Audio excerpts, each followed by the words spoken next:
Na tomto mieste ešte pred 4 rokmi stáli 3 radové bytovky, v ktorých bývali Rómovia zo Svidníka, no doteraz tu po nich zostal iba tento strom.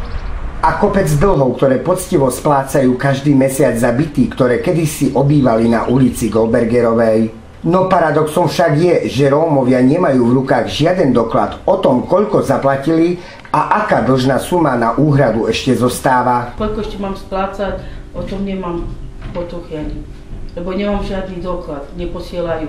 A nevieme, ale že jak to platíme, koľko budeme platiť? Oni nám neukazujú, že koľko platíme, žiadne výpisy nám nechodia. Kompenzáciou dlhu pre mesto a služby Svidník má byť údajne to, že Rómovia vykazujú platbu osobitného príjemcu cez mestský úrad, kde sú aj zamestnaní na aktivačných prácach. No tu ani zďaleka problém svidníckych Rómov nekončí. Rómovia sa ďalej sťažujú, že vedenie mesta Svidník ich odrezalo od civilizácie, keďže ich všetkých nasťahovali do jednej veľkej budovy, v ktorej sú aj neprispôsobili nájomníci.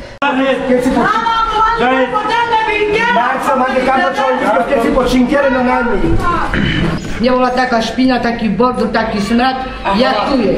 A hlad ešte k tomu. A chodia po košoch, hambu robia svinicom, cigánom.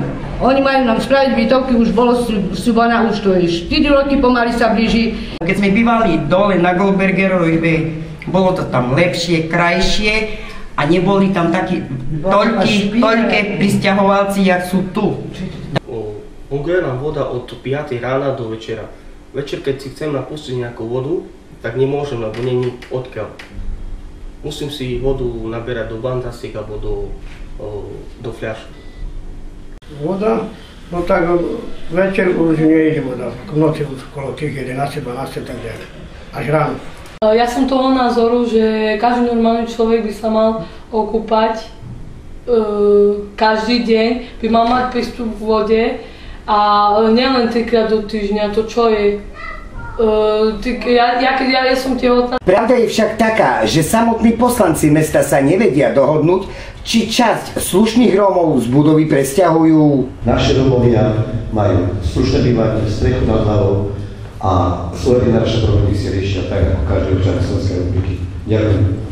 Dobre, ďakujem pekne. Nech sa páči, ďalší sa hlási. Pán poslanec Slič.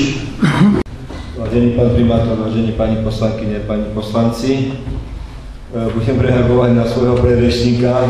On tu vykreslil, že tu nie je rómsky problém. Je tu rómsky problém, pán poslanec, lebo ty ho asi nechceš vidieť, alebo ho nevidíš. Nevidím ho. Ja ho vidím, ten problém, a viem, jak tam v stesnených podmienkách Rómovia žijú hore, zhruba 300 osob je tam na bývalom učilišti, treba si ísť pozrieť.